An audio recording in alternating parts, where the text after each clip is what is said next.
Seems like we're just going to keep it to a bit of a tense encounter. I can still see some of the lions that are there, and then the elephants are around us. So it's almost like they've come and they've created a path. So the elephants have decided to stay clear from the lions. I don't think they're going to be drinking from the same puddle as the lions were. And the lions have now retreated onto the other side of the drainage line just to put some space in between them and the elephants. And lions would not necessarily in this particular area hunt elephants. They are still very wary of elephants because they're very big creatures. And they can very easily kill a lion cub. Now, she seems to be one of the older females of this group and seems to be quite heavily pregnant as well.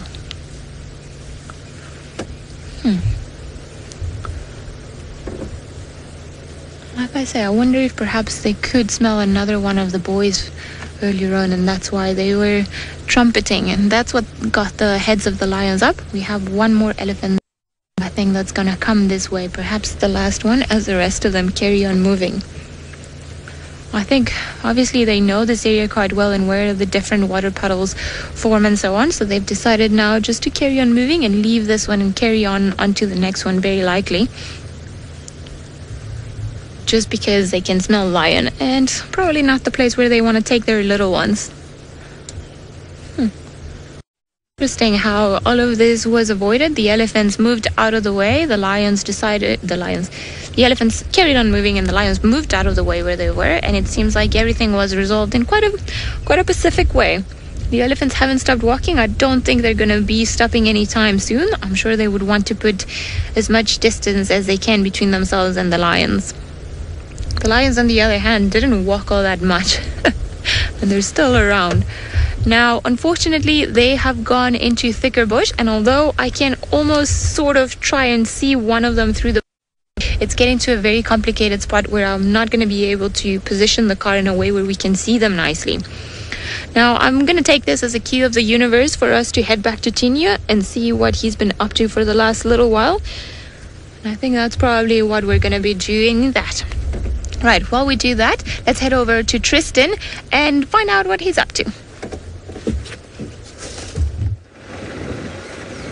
Well, what I'm up to now is going towards Twin, where I'm heading at the moment. So I'm going to come and have a little look around on Twin Dam, see if maybe little Tumba is lying somewhere in this area. We know that he used to like being around Twin Dam, so I'm going to just come and have a little check around, see. You never know, maybe he's here somewhere.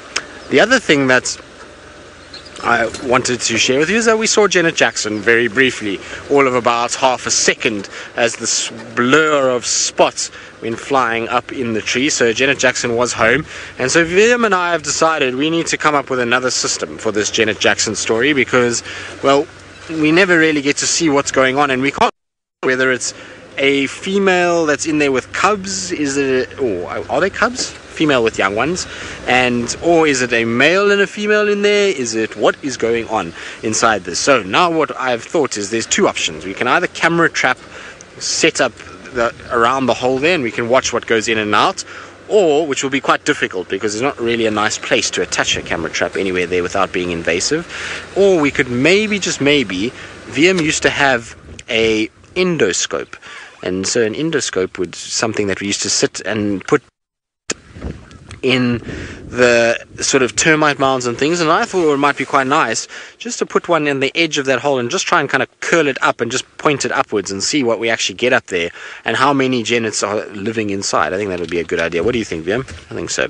Maybe that's what we should try and do. What I can tell you though is Twin Dams is about as barren as Treehouse is. There's very little happening on this side too. There's an Egyptian goose that just zoomed over and went right past the top of our car, and they are busy making noise. Cue Egyptian goose coming back again. There they go. So they're busy flying around and creating a bit of havoc. It seems like two pairs just ran into each other, and that's why there was a bit of drama with them. There they go. They're going to go land at Baboon Pan.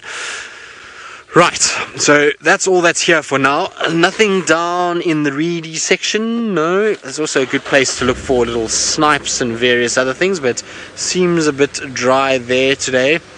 Okay, where to next? No one has checked Chelapan. I think let's go Chelapan and then we'll come down and maybe hit Chitwa. if we have sandstorms here in Djuma. I've only ever had one since I've been working in the Sabi sands, and it was during the drought period. We had this major wind that came up, and it caused a sandstorm where it basically blocked out the sun. It got dark at about 5 o'clock. I don't know if anyone remembers that day. It was a while ago. I think it was actually the day Ali did her interview drive for Safari Live, if I remember correctly. Yes, it was that day. So that day it was crazy. It was drought, dry, hot, and all of a sudden this wind kicked up and this kind of sand just blew everywhere, and the whole car, everything was just covered in sand. It was pretty crazy. But that's the only time I've really had a sandstorm. At the end of the day, here is very kind of lush and green, and there's lots of bushes and trees and stuff that stops the sand being blown about. Chloe, when the earthquakes come, the animals all just kind of do a little shuffle and some dance moves, and that's how they deal with it. No, I'm just joking. There's no earthquakes here as yet.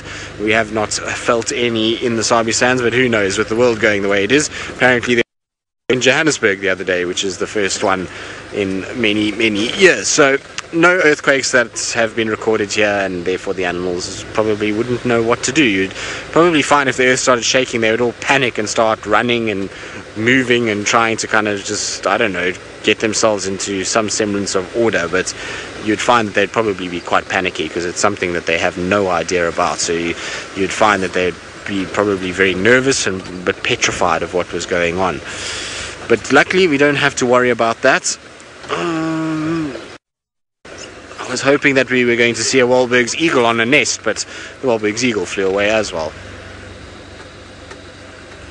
One of those days is what I'm going to call it. It's a day where things are just not working for us at all. I was hoping that we would see many different things this morning. It started out so nicely with the lions and the buffalo, and it's just now petering out and really becoming quite difficult to find anything. I don't know why. Hang on a second, what was that? Trevor, you want a 24-hour live stream? So not at the moment, Trevor. Hopefully one day it will be a 24-hour live stream, but at the moment it is, we do 6 hours a day. So we do our drive in the morning, and then we do a drive in the evening as well. In South African time, Central African time is 4 to 7 in the evening, and then the mornings 5:30 to 8:30. But I thought I had spotted something there, so I was just having a little look, Trevor, to see if there was anything. Sometimes you can see things from quite far away, and it's just something that looks a little different, but it's just a stump that is on the ground, and so we'll carry on. But we do 7 hours a day, or 6 hours a day, should I say, and then sometimes we will extend things out, and if there's things that are happening, action that is taking place, then we will do these unscheduled broadcasts, which are the broadcasts that are not kind of there, but you can subscribe to us on YouTube, and then you'll get a notification, and then that tells you that we're going to go live with something that is exciting and extremely interesting, and so you can catch those. And then, like I say, hopefully we will go to 24 hours a day when Mara kicks back up again, and hopefully the new location is sorted out. Then we'll go hopefully longer periods and more, and eventually be 24 hours a day with lots and lots of different things across different continents and different places. That's the idea anyway. So we'll just see how it goes. Vildi, what do you think? Chelapan, Pangolin, Chelapan, Ingwe Ali. I'm asking VM what he... Pangolin track, okay. Amanda, unfortunately, no volcanoes, not even a remote sign. Oh, there's a male lion track that wasn't here yesterday. I wonder, maybe that's the third Birmingham that's missing, because we had 3 Birminghams last night, and there's only 2, one with the Pride and one on the Kruger. Maybe the third one went south to another area, but definitely going that way, and so I'm sure it's crossed out. But no volcanoes, unfortunately, and actually no even signs of a mountain, let alone a rocky outcrop or even any piece of raised land other than what the termites have made, unfortunately, because it's always nice when you get really big sort of outcrops. They are absolutely beautiful, and it's a complete different diversity to what we see here. So, you know, it would be nice if we did have those. Like I say, alas, unfortunately, no volcanoes and no sign of any mountains anywhere here. So we're lucky in that regard in terms of Natural disasters for us are few and far between. What we really have to worry about here is flooding. That's the biggest issue that we have. But other than that, we really have not really much to worry about. It's actually quite nice, really. Right, I believe Ali is back towards Tinyo, so while we check Chelapan Pangolin track, let's send you back. Tinyo is still sleeping, or if he's decided to get up and do something.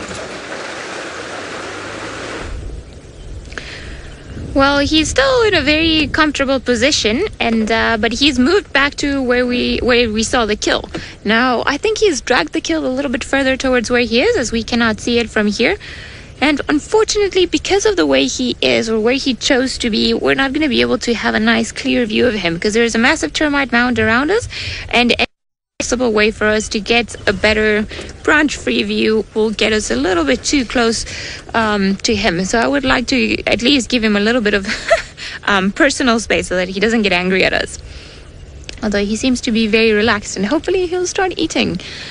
I think, though, you're still quite full, and the rest of your pride is far away with your brother. You should have seen all the elephants that came running. I don't think that he's too bothered. And I wonder if sometimes they don't actively decide, just like, no, it's too much effort going around with all the women and the young ones, so I'm just going to let somebody else handle it for a little. I'm sure that does go through their minds every now and again. Now you've got a nice comfy spot for the day there, do you? Not going to have to worry about too much. Nice breeze, nice shade. You can just sleep it off and digest as long as it's going to take you. I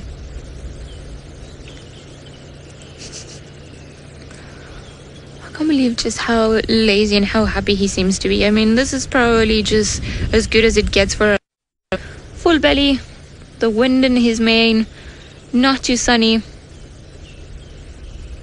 Peace and quiet all around. And I'm impressed to see how many more scars the Birminghams in general, all of the different boys that I've seen so far, they've got on their faces since I last saw them, which was again a few months ago, but it seems like they've been in a few fights, and I'm sure some of them probably due to mating and some of them due to hunting, but they are looking more and more like warriors to me. There's an extra amount of of scars, of witnesses to what they've been up to. They are still looking very regal, though, very big and powerful, and their manes have definitely grown even a little bit fuller since I last saw them, which is interesting because you see them all the time, but until you see them, or you stop seeing them for a while and then you see them again, then that's when it hits you and you're like, hang on a second, but some things have changed indeed. Sometimes the changes on a constant basis that you won't realize as soon as they happen, but perhaps only a while later. So it would have been nice for you to play with the cub. He was definitely needing a partner. Maybe you're wondering if lions will stay with the kill, guarding it until they've finished it. Yes, that is what he is doing. He still had a little bit of meat left, as we saw in the morning. So there's really no reason for him to kill, or just to go either and join up with the pride when he's got all he needs right here. There are quite a number of puddles and a dam not too far away, so if he gets thirsty, he can go all the way there. But I think he's just going to stick around until he finishes that kill, perhaps go for water, and then, only then, will he actually start searching out the rest of the pride and perhaps try to join up with them. Now, when it comes to predators, it's all about and if it's worth the risk. So for him, it's not worth going somewhere and trying to start over the hunting process, because successful every time they go and hunt. Sometimes only 4 or 5 times out of 10 do they actually manage to bring something down. So the fact that he did manage to bring something down and that he's got it here, he's got no reason to live at all.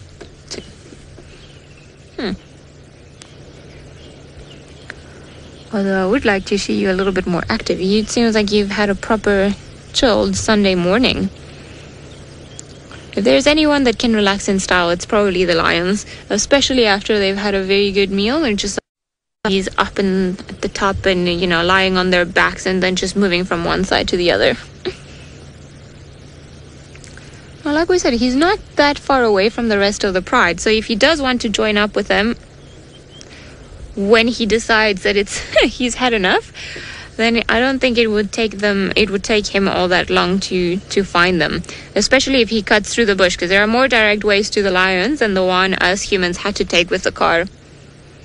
I think the kill is just behind him. I see some white just behind his shoulder blade, and I think that's where he's dragged it. So he's sleeping on top of his kill. There we go. That does seem to be a leg. So he's dragged everything a little bit further in. So maybe there was something around here. Perhaps he spotted some vultures flying and he decided to hide it before anybody else could pick up on the fact that his kill was actually here.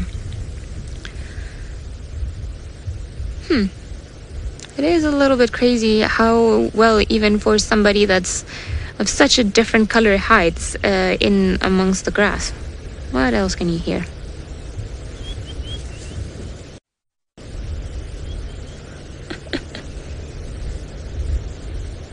It's always...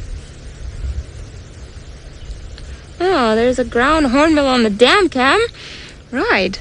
I think we're going to leave the sleepy lion then and go to the ground hornbill on the dam cam, because we did hear them this morning, and it would be wonderful to see somebody that's slightly more awake on a Sunday morning. So we know where Tinyo is going to spend the day. Probably also know where the rest of the Nkuhumas are going to spend the day. So let's carry on missioning and enjoy the rest of the beauties that Africa has to offer.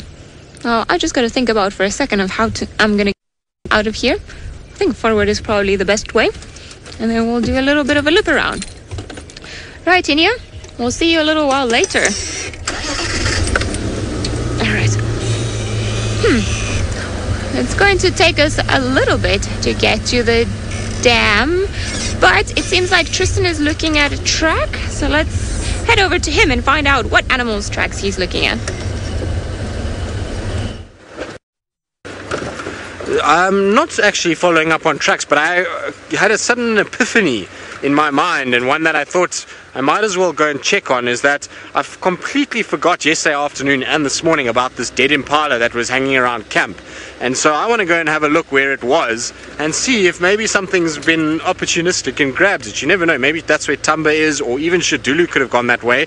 I believe the guys said it was in camp, so they chucked it outside of camp on the other side of the sort of elephant fence, just to make sure that they didn't have predators coming into the camp and causing an absolute mess there, because obviously if hyenas come, then sometimes they can drag that thing all over the place and they can go onto room decks and all kinds of things. So just going to go and see if it's maybe somewhere around still, or I would imagine hyenas probably got hold of it, but you never know. Maybe one of our leopards found it yesterday afternoon or something like that, and who knows. So I'm going to go and have a little quick look there, because I completely forgot, and it will be interesting either way, because if it hasn't been touched, it will be just an interesting study as to what's happened to it. Maybe we can find a snake bite on it or something like that that will indicate why this impala died. Apparently a fully grown female impala, so chances of it dying of exposure due to the sort of change from hot to cold in the rainstorm is very low. It was also struggling before we had the storm, so apparently it was lying there just kind of battling to breathe before the storm came, so it couldn't have been struck by lightning. So I don't really know what happened to it. We'll go and have a look. Let's go and see and investigate. Maybe this is what these vultures are coming down towards, because I see a vultures just came flying across past me. So there we go, there goes the vulture, and it's heading in that direction, I think. Let's go see. I wonder, maybe this carcass is still just sitting there and the vultures have found it. Vultures feeding is also an amazing thing to witness.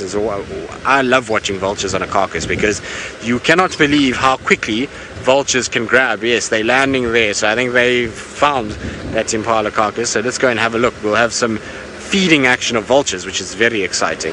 If there is anything left of it. If vultures get stuck in, things can disappear quite fast. Right.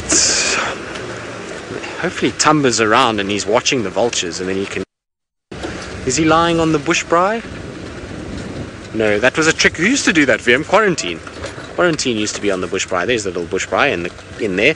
So apparently Quarantine used to love the bush braai. I haven't seen a leopard on that bush braai yet since I've been here, but you never know. Maybe something going on one day and there will be a leopard on top there.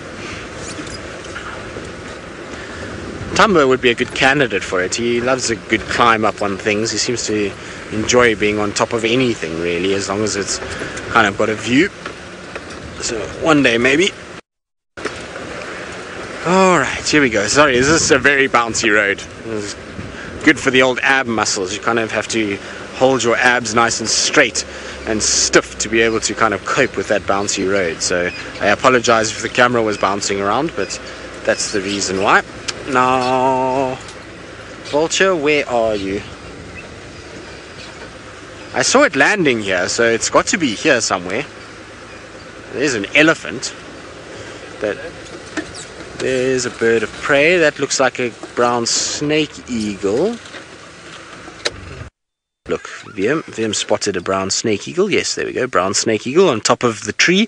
So big, round, robust head, those glaring yellow eyes, and those long, featherless legs. So easy to tell a brown snake eagle generally, and it is definitely a brown snake eagle because of the coloration. If we do get a black-chested snake eagle also in this area, but that has a white chest with the kind of black, or white belly, should I say, with a black chest, as the name suggests.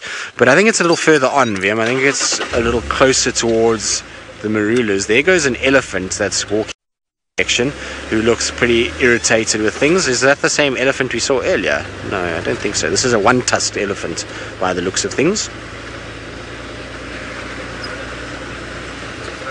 Oh, that roller's got something. What is that? Looks like it's got some sort of piece of a snake almost. What have you got there? Is that a bit of a snake? It is. So it looks like a Schlegel's blind snake that it's managed to grab. Look at that. How awesome is that? And there's two of them. So let's see if it swallows it. I'm sure it will be able to. Rollers are gluttons, just like kingfisher. They can also get all kinds of big food items. But how cool is this? Well spotted, Wiem. It's now flown off. Let me go forward for you, because it's behind a bush for Wiem. But if I go forward, we should still be able to see it. There we go. It's just sitting on that dead tree. But there we go. Look, it's beating it. But it's definitely one of the blind snakes. It looks like Schlegel's blind snake, which is often that silvery color. Back now. Okay. Here we go. The snake eagle is going to be very jealous about this. I see more vultures coming in as we speak as well. So how's that, Wiem? Good. Cool. Let's see you try and swallow it. This is ridiculous. I haven't seen a roller with a snake kill in... Well, I don't think I ever have, actually, thinking about it. I've seen them with big centipedes, and I've seen them with dung beetles, but never with a blind snake. And now that blind snake probably is out and about because of the rains. It's been flushed out, everything gets flooded underground, and they have to start moving up to the surface. But there it goes, and off. I don't think we're going to get another view of it. But how crazy was that? That was very, very cool. And I see the vultures where they're landing, so we're Impala carcass is, and they're busy tucking in. So let's go and position ourselves there and see what they get up to. But the amount of birds that are coming in is going to be so cool. We're going to get them all hovering in. There comes a Battalier eagle now, which has got no chance with the vultures around. The vultures will bully that eagle off this carcass in 2 minutes.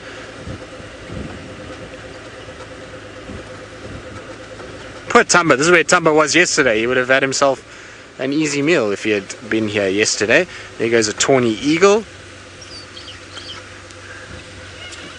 So there are the vultures. Well, there the eagle that's busy flying about. Right, we're going to just try and establish where we're going to park, and while we do that, I believe Ali has got another bird of prey. We do. We unfortunately saw the ground hornbill fly away from the dam, and it carried on flying and flying and flying, so it unfortunately landed in the middle of the block, but we managed to spot this beautiful Wahlberg's eagle. Now, not far away from where the nest of the pale Wahlbergs is, so I'm pretty sure that this one is the inhabitants of that nest, and it's looking into the distance where it seemed like another eagle was calling.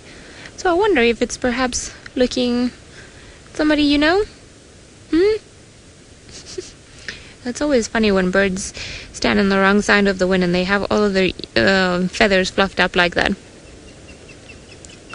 Now, definitely some eagle calls coming from the distance, and I wonder if it's perhaps one of your relatives.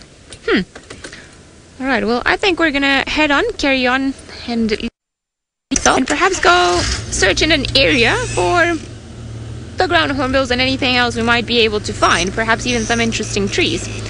So I just want to try this road again, just in case a ground hornbill carried on flying, and maybe we'll be able to see it, as they are some of the most stunning birds that we have here.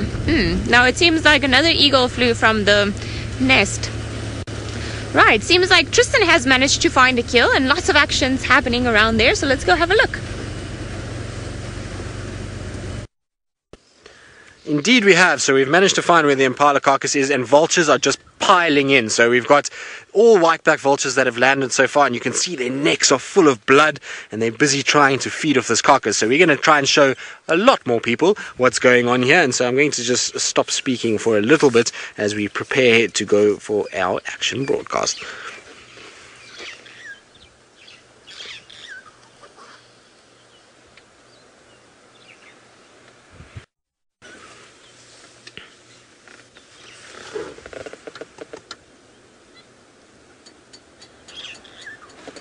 Well, good morning everybody, and welcome to the wilds of Africa, and a rather macabre scene of a whole bunch of vultures that are just coming down because they've found a dead impala and they are about to have an absolute feast. Now, my name is Tristan. On camera today I've got VM, and this is coming to you live and interactive, which means that you can ask any questions that you want about the dead impala, and you can do that by posting in the comments section below.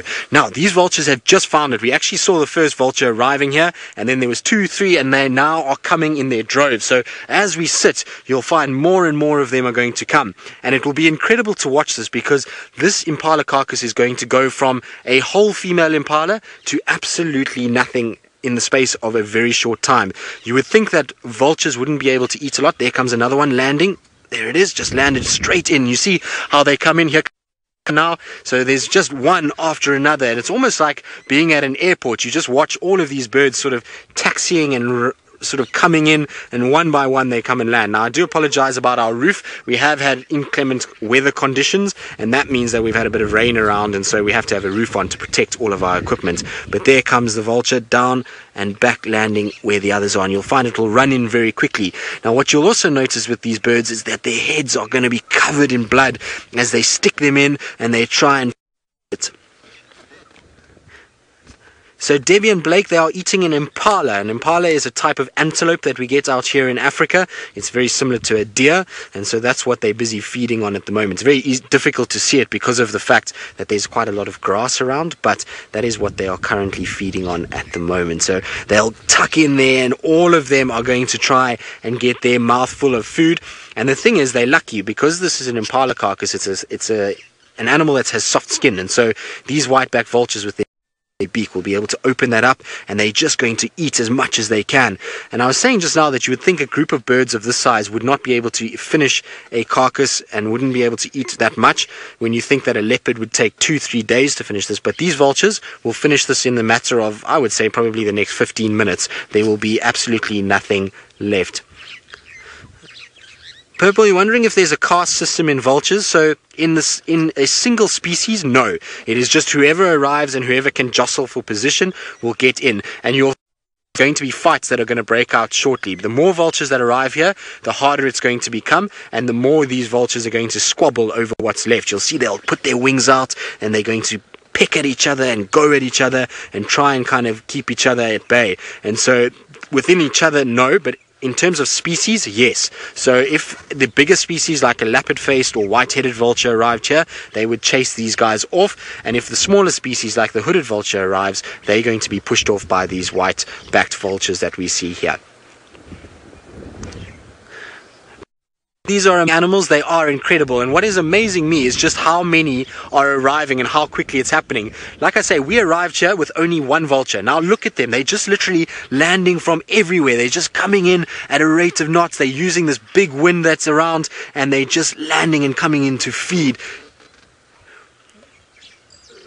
Rihanna, yes, jackals would try and feed on this, but unfortunately we don't have many jackals around in the Sabi sands. They are completely outcompeted by the hyenas that we have, and so if a hyena sees this, it's going to come running in here, as would lions, as would leopard. Anything would try and come in and try and vultures off and get this meal back for themselves. But unfortunately, I don't think there's going to be anything left for anybody to get here. And even if a jackal was here, this amount of vultures in all likelihood would chase that jackal off, and we'd have a situation where the vultures would clean up. Vultures are incredibly powerful when they're in groups like this. They are able to keep a lot of animals at bay. In fact, cheetah even would be chased off by these vultures with this many around. It's pretty incredible to see. Now, funny enough, it's not the only thing that's out here. In the distance, we actually have a bull elephant that is just strolling into the scene. And this is the best thing about being in Africa, is that sometimes you just get the most random things that arrive. So there is bull elephant that has just kind of come into the clearing as well. Now, some of you want to know, do I know what killed this antelope? No, we don't know. It was found dead very close to the camp. It seems as though it was feeling quite unwell, because it was seen just sitting there having breathing difficulties, and then it died. So it could be anything from a snake bite. It could have some sort of disease that it's maybe picked up, also old age. It could be any one of those things. We don't know what happened to it, but as you can see in nature, even when things are dead, they get cleaned up incredibly fast. So it's an amazing thing to watch. And you can see the squabbling is going to start, because the carcass is getting small now, and so these vultures are going to start pecking at each other. They're going to start chasing one another, and because of how many vultures are here, there's going to be more and more fighting.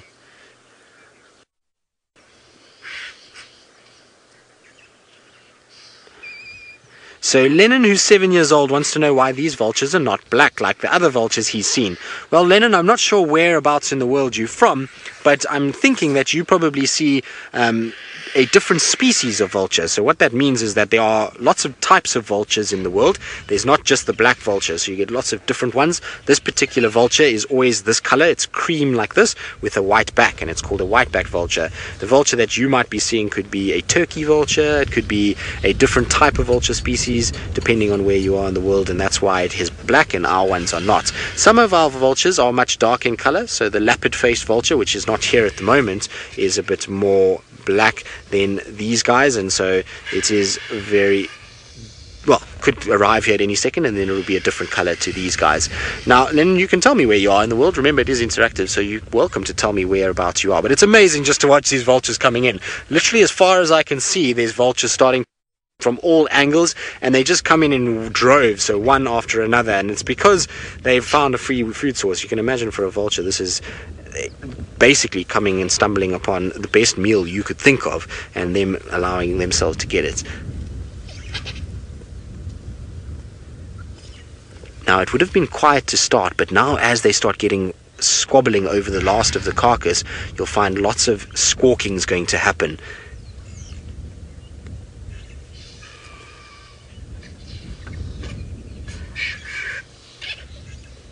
Can you hear that? Can you hear them kind of squealing at each other? And like I say, soon there will be some fighting that's going to take place as well.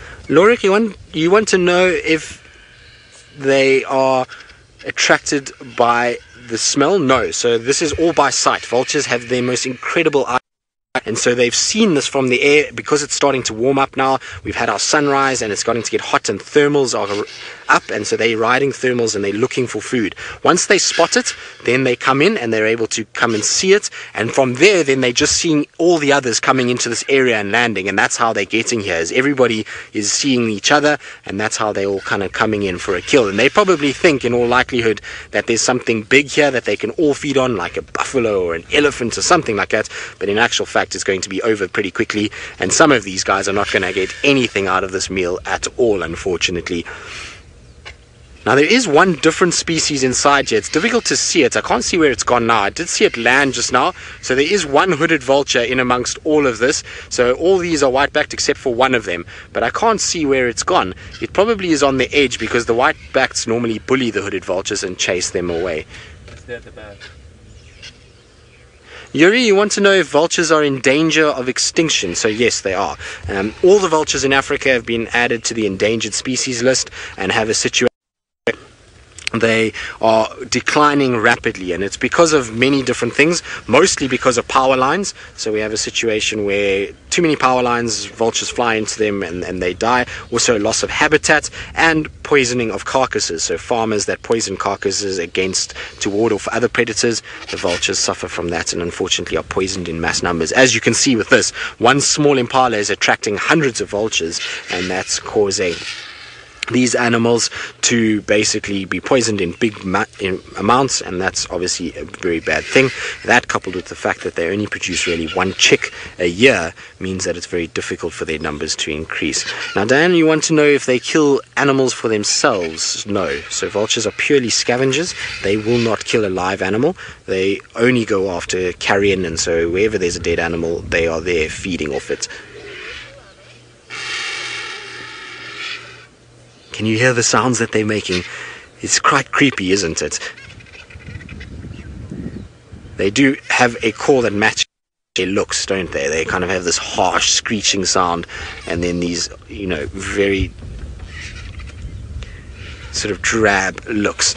Right, well, we're going to probably carry on our safari this morning, and these vultures, I'm sure, have just about finished everything that's going on. But if anything else does happen and any other predators arrive, we'll be sure to bring you another action broadcast. So please make sure that you subscribe to our YouTube channel, and then you'll get the notifications. Also, you can catch us on Safari Live if you just Google it, as we negotiate the wilds of Africa for 6 hours a day. And so hopefully you've enjoyed this, and we'll see you all. From myself and VM, it's been an absolute pleasure, and hopefully see you all soon.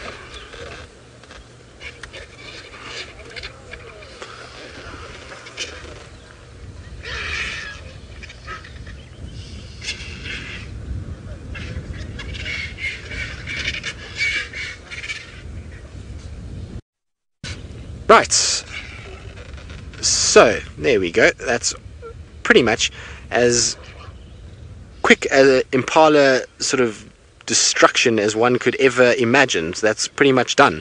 There's really not very much left of it. It's just now all the vultures kind of piled up together and feeding and going absolutely crazy. And like I say, you can't even see the impala anymore. So it was a good choice to come here. It certainly has brightened up our morning, and a lot busier than what it was 5 minutes ago. And you can see if we had come here now, we would have had very little going on. It's pretty much done. There's not really much meat left there at all between all of them. They've just about finished everything now. Amazing, isn't it? Incredible to think that they find each other this fast. Literally one vulture landed and then all of them just came flying in, and that was the end of that in 10 minutes. It's pretty insane to think how quickly this stuff can happen.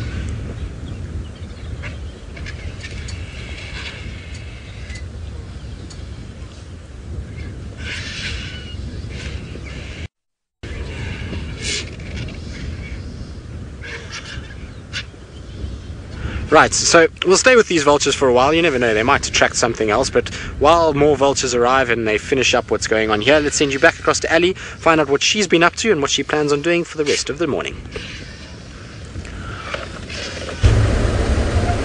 How interesting that all of the vultures have been going out and about. Now, there's a pretty flower over here that we might be able to show you guys.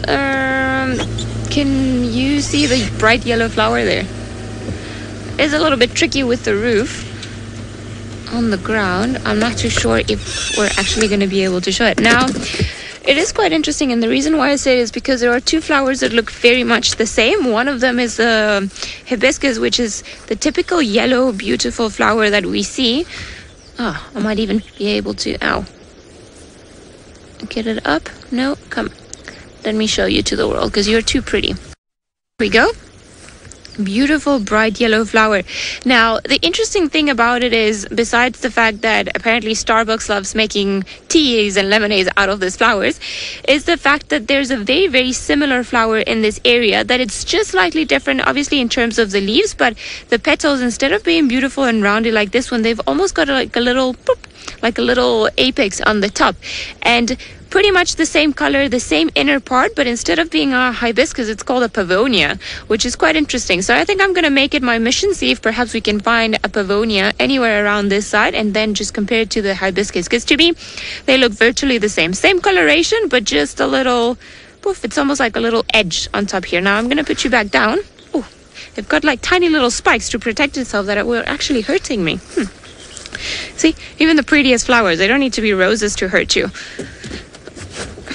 But it's interesting that some areas you can still see some of the flowers around, but then in some others you cannot. And although I've seen the hibiscus fairly around, I haven't seen the pavonia. Just once in did I think that I had seen one, but we'll carry on looking. Now, our plan for the remainder of the drive, I'm not too sure what it should be, but I would like to come and explore one of these roads just to see if there is anything else lurking out and about. It seems like the lions are pretty settled, and well, hopefully more vultures and potentially other predators would come around. I'm even hoping for maybe a jackal to show up in the scene. That would be quite nice to see what the jackal would do with all those vultures. Although, if there is a massive force of vultures, I reckon a jackal doesn't stand much of a chance. And who knows, perhaps even the hyenas will be able to see it.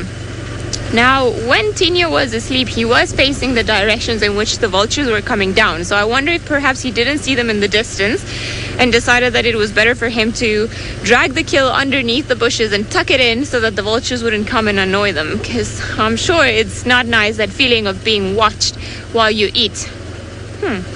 Talking about vultures, seems more and more and flying in. So let's head over to Tristan.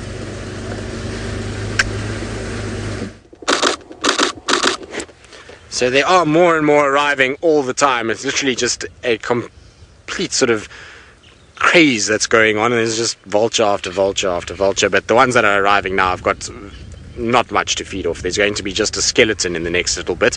I can't actually even see the carcass anymore. It's been dragged quite a bit across, and you can see it's just a mountain of vultures, and every now and then one pops out of this whole thing. And you'll see that they're kind of squabbling and trying to just get through everything and trying to just get as much as they can. Some of them, like I say, are going to get very little out of this. Now, Jilly, wondering how long a vulture can go without food? Well, I mean, imagine not very long at all. I mean, vultures pretty much find food every single day. They are birds that will fly massive amounts of distances to get food, and they fill up their crops and then they fly back, and depending if they've got chicks or what the situation is, sometimes they'll regurgitate and then they've got to go back again, and that's how it goes. So, you know, they typically find food pretty much every day. I'm not 100% sure how long they would go without food before they became sort of emaciated and could die.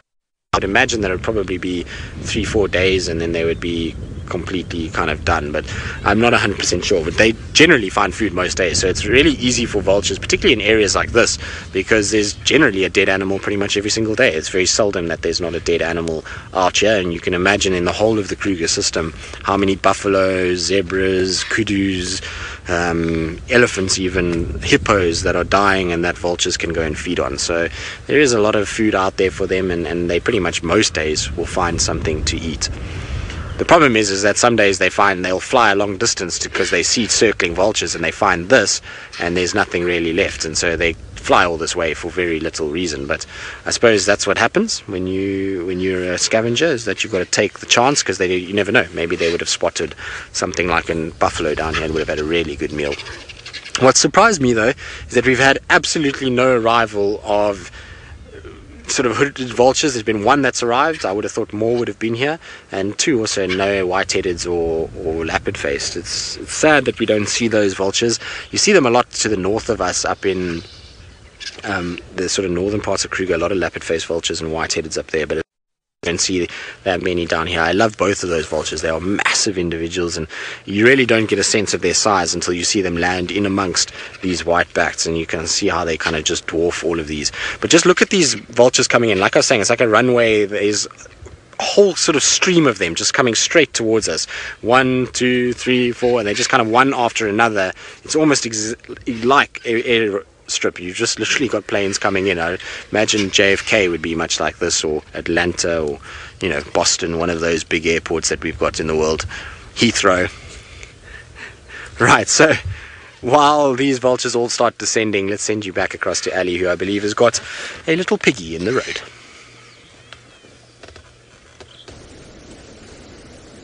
Well, we have managed to bump into this massive warthog that's loving the grass in the middle of the road, and he is actually acting like a lawnmower almost, just feeding off of it. And you can see he's down on his wrists and just trying to pluck all the grass from there. And I'm pretty sure that he prefers in the middle of the road, because due to the cars going up and down constantly, then I'm pretty sure the grass is not able to grow as long, so that's creating a perfect spot for the warthogs to come and feed on. He's got some huge tusks as well. You see how he's using his lips just to get everything through, and you can see perfectly well the lower tusk, which is the one that actually inflicts the more pain or the bigger injuries when somebody tries to get and kill one of the warthogs. So that's actually the tusk that the lions and leopards are more scared of. Not the big one that we can see out, but that's also quite impressive, but the one that's at the bottom. And it's because every time he's opening and closing his mouth, you can see how these tusks are getting sharpened every single second. Now, he is a very big boy. I'm actually surprised at how I think we might even weigh the same, you and I. Beautiful. Now, he's gone to the edges of the road where the grass a bit shorter, and he's just been feeding calmly all around here. He's actually surprisingly relaxed with the car. Normally when we bump into warthogs, they get a bit of a fright and then they run, and that's pretty much it. But maybe he's just too much of a piggy in the broad sense of the word, and this is where the grass tastes the yummiest, and that's why maybe he doesn't want to go away. Which delightful for us, because we don't get to spend too much time with our relaxed warthog. And you see he's still walking on his wrist, so he's not hurting himself. They are actually, when they're in their fetus, they've got a little callus pad that protects their wrist from constantly having to bend over and just feeding on there.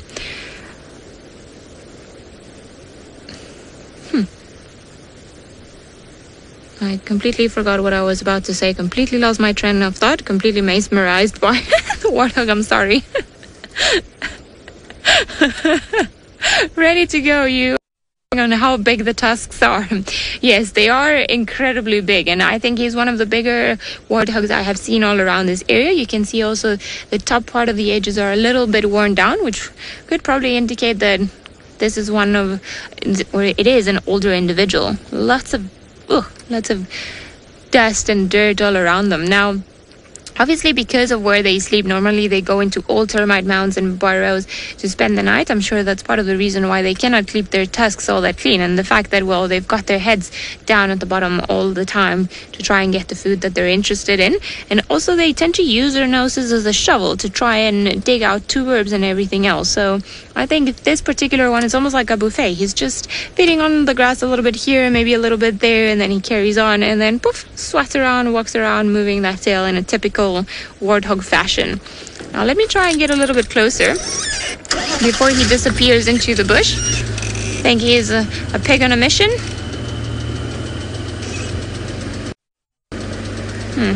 Let's see. No, I think he's gone.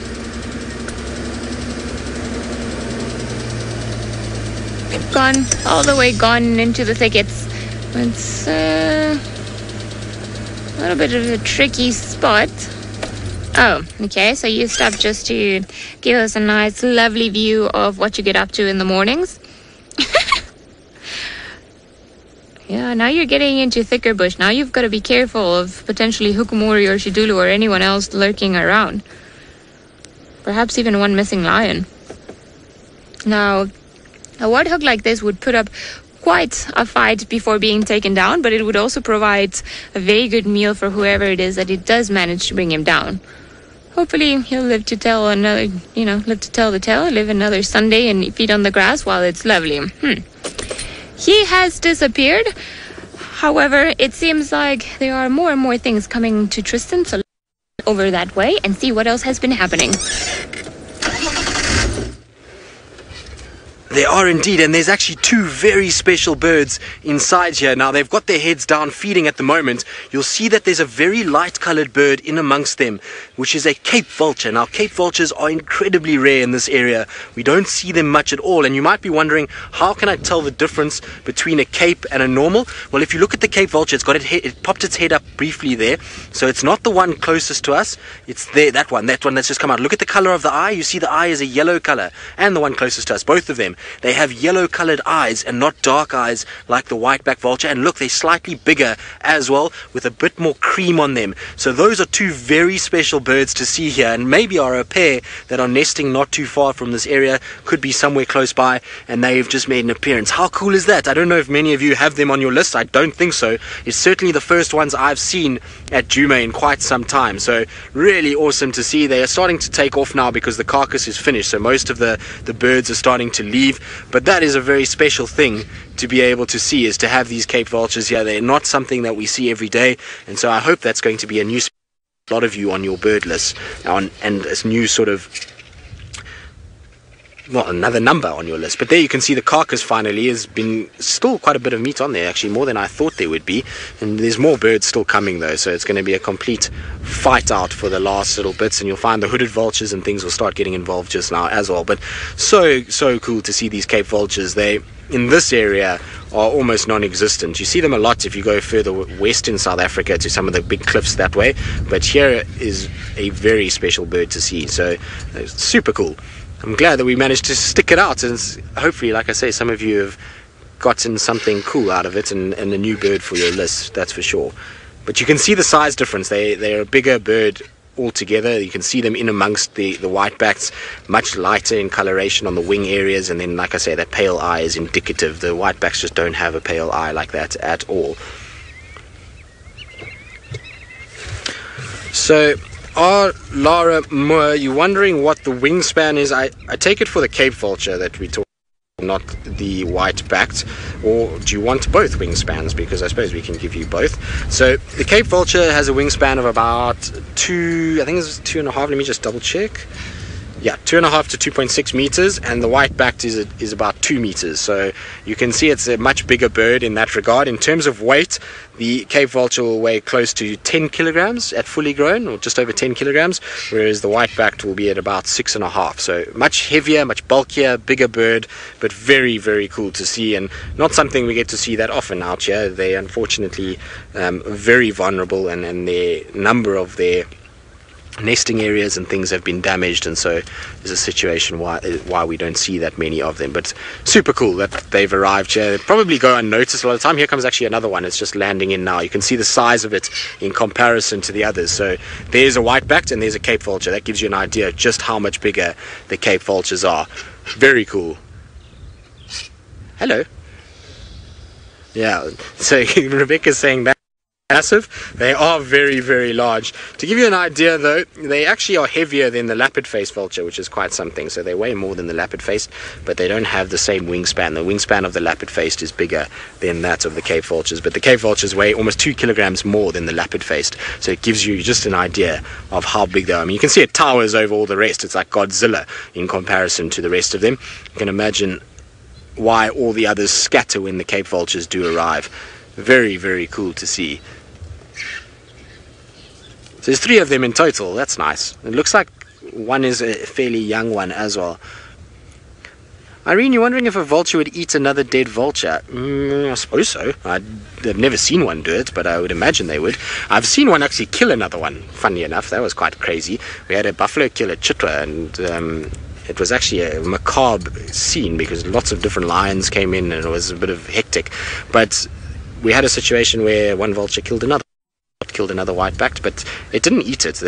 Funny enough, the hyenas grabbed it and took it off before the vultures could get in there. So it was an interesting kind of take on what was going on. But how cool is that we've got these different vulture species? It just goes to show sometimes being a bit patient is good, and you get rewarded with something very cool when you see it. Now, a lot of the birds are taking off, so I think pretty much everybody is done, and those that are not done are going to just wait and kind of finish up, and then they'll go. But very cool. I wonder how much is actually left of it. I would like to see. I don't think very much. I think it's just skin and bones at this stage, because I can see the skin of the impala and the head, but I can't see really much else. And certainly a lot of the vultures have lost interest. Maybe because the Cape vultures have arrived, a lot of them know that they just aren't going to be able to compete with the size difference. I mean, you can see it there. It's drastically different in terms of how tall the Cape vulture is in comparison. Beautiful bird though. It's got such a rich kind of cream color. It's very, very pretty. Let's see, are these two going to fight? You see the Cape vultures are fighting. Interesting. You see the Cape vulture was very kind of content with the other whitebacks, but as soon as another cape arrived, there was a bit of fighting that went on. Look, you see? And they're busy chasing each other around. Amazing. So there is actually a species hierarchy. We were talking about it just now. I didn't think there was, but in the Cape vultures it seems as though they don't really tolerate, although they're now feeding side by side.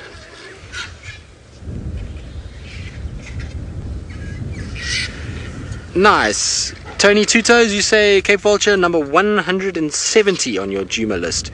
That's very cool. That's a nice bird to get there with. So still a few more that we need to get you. We need to get you over to 200. It's possible in this area. So we'll have to try and do a bit more birding. It's been a bit of a dire year for migrants. We haven't had great migratory birds this year. It's probably because of how dry it's been has caused a situation where we haven't had too many, around. So we'll have to try and get more though for you, Tony Two Toes. I can't have you lingering on 170. We need you into the 200s. We'll have a really decent list for the Djuma area. And it's a good list, I suppose, to be on camera, because some of the birds out here, we hear them a lot and we, get brief glimpses, but to actually get them on camera is quite tough.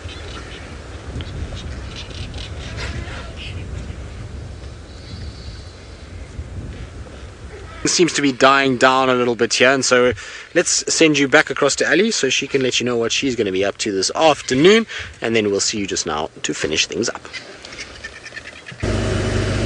Well, I'm actually not too sure what the afternoon plan will be, Tristan. I suppose it depends. If Tristan wants to go see lions, I'm more than happy for him to go and have a look at them, because I'm sure he would also like to catch up with them.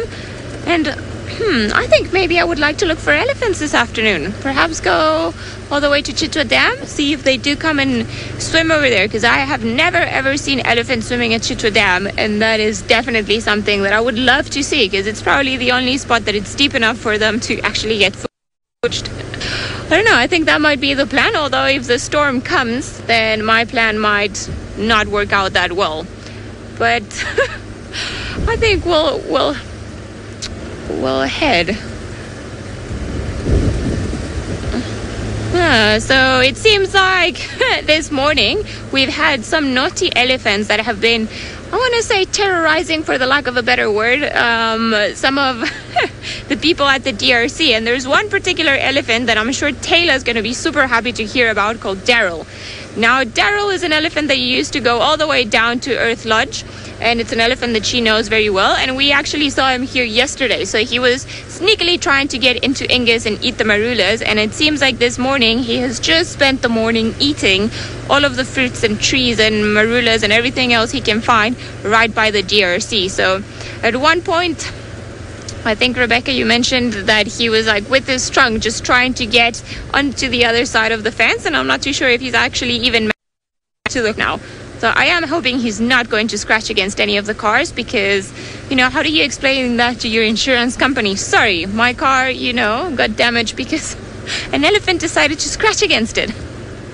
But we could definitely start an afternoon drive just with Daryl right in camp, right at our home base, just to show what actually does happen behind the scenes and how all of these different creatures react to them. Now, also, I don't know why, but it seems like the marula tree in the middle of the DRC is the most prolific marula ever in the entire planet, in the entire history of marulas. There are so many marulas that keep dropping from that particular tree that I wouldn't be surprised if he actually is trying to get there and he can smell them and wants to try and go in there and eat them all. It seems like Tristan has got a picture of Daryl, so let's go over to him and find out what Daryl looks like. Well, Daryl indeed has been very naughty. He's been in amongst the camp and has been causing havoc by the sounds of things. And I actually have some photos that I can show you that some of the guys sent me from the FC, because everyone was too scared to tell Daryl no. Sometimes you have to be firm with Daryl and you have to tell him, no, you can't come in, you're not allowed to do that. But anyway, he's inside, and so this is him just peeking over the fence saying hello from FC, eating the vegetation that is planted so nicely. Scott and Nikki are going to be very upset because they've planted a lot of these plants, but anyway, that's that. Then he went for a little tour to go and visit VM's car. That gives you an idea of how big he is. where the car is over there, so he's just having a little taste of a tree above VM's vehicle. Hopefully he didn't break any branches.